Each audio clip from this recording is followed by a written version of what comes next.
Viewers, আসসালামু আলাইকুম। আজকে আমি আপনাদের সাথে শেয়ার করতে যাচ্ছি একটি প্যানকেকের রেসিপি। নরমালি প্যানকেক তো আমরা সবাই খেয়ে থাকি, অনেক ক্ষেত্রে সকালের নাস্তায়, অনেক ক্ষেত্রে বাচ্চাদের টিফিনে, আর প্যানকেক অনেক ধরনের হয়ে থাকে। তো আজকে আমি আপনাদের সাথে খুবই সিম্পল এবং ইজি একটি প্যানকেকের রেসিপি শেয়ার করব। এটা নরমাল প্যানকেকই, কিন্তু একটু ডিফারেন্ট হবে। প্যানকেকটির নাম হচ্ছে ফ্লাফি প্যানকেক। এটা খুবই সফট এবং খুবই ফোলা ফোলা হবে।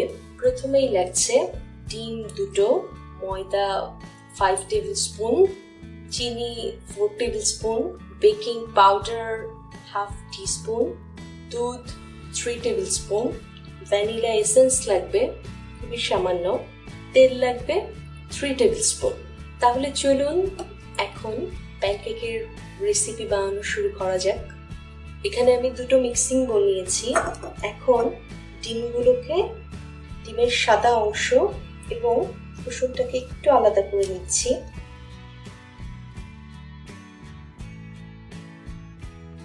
এখানে ডিমের কুসুম এবং সাদা অংশটাকে আমি আলাদা করে নিয়েছি। আপাতত ডিমের সাদা অংশটাকে আমি একটু সরিয়ে রাখবো। ডিমের কুসুমগুলোকে একটু মিক্স করে নিচ্ছি।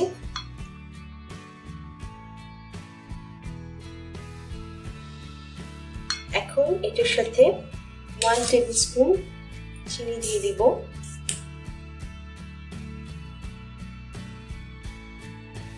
ময়দাটা দিয়ে দিচ্ছি।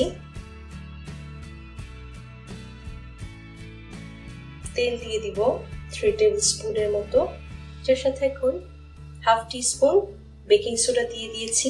এখন মোটামুটি থিক বেটার হওয়ার জন্য যতটুকু দুধ লাগবে 3 টেবিল স্পুনের মতো হলেই হবে। আমি হালকা হালকা করে একটু করে দুধ মিশিয়ে নিচ্ছি। সামান্য ভ্যানিলা এসেন্স দিয়ে দিচ্ছি। এই প্যানকেকের বেটারটা কিন্তু পাতলা হবে না খুব, এটা একটু কেকের মতো একটু ভারী বেটার হবে।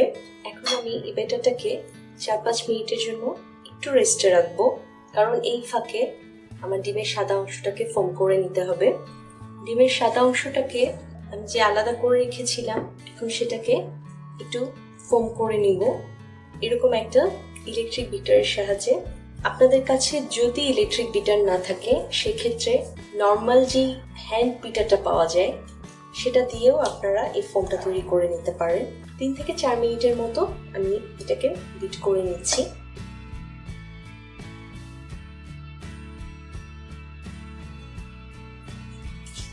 ডিমের সাদা অংশটার সাথে আমি 2 টেবিল স্পুন চিনি দিয়ে দিচ্ছি। আর ফোমটা যখন করবেন, প্রথমে একদম লো স্পিডে করবেন, আস্তে আস্তে স্পিডকে হাই করবেন। এখন আমি আবারও ফোম করে নিচ্ছি।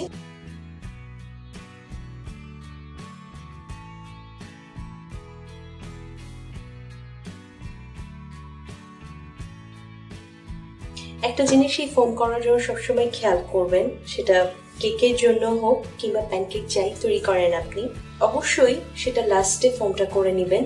প্রথমে বেটারটা তৈরি করে নেবেন, তারপর ফোমটা তৈরি করবেন। আগে থেকে যদি ফোম তৈরি করে রাখেন, তাহলে কিন্তু ফোম থেকে পানি বের হয়ে ফোম চুপসে যাবে। আপনার কেক কিংবা প্যানকেকে কিন্তু ফ্লাফিনেসটা থাকবে না। এখন আমি ডিমের সাদা অংশের ফোমটার সাথে এই বেটারটা পুরোপুরি মিক্স করে নিচ্ছি। পুরোটাকে এখন একটু হালকা হাতে একটু মিক্স করে নিব, যেন ফোমের ভাবটা কমে না যায়।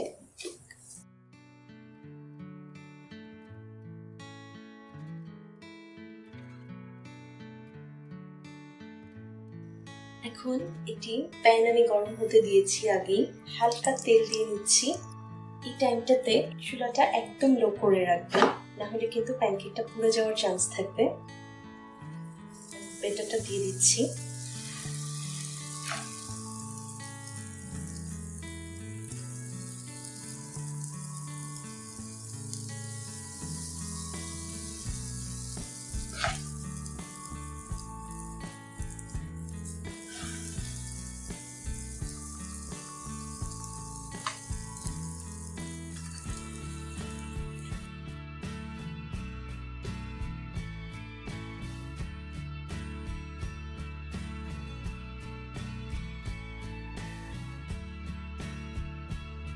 তৈরি হয়ে গেল আমার খুবই সহজ এবং টেস্টি একটি রেসিপি, ফ্লাফি প্যানকেক।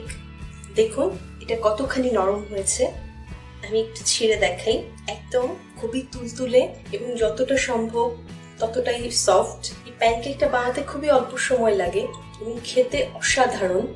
আমার এই রেসিপিগুলো আপনাদের কাছে কেমন লাগছে সেটা আমাকে কমেন্টে জানাতে ভুলবেন না, এবং ভবিষ্যতে আরো নতুন সব রান্নার রেসিপি পাওয়ার জন্য চ্যানেলটি সাবস্ক্রাইব করে আমার সাথেই থাকুন। আল্লাহ হাফেজ।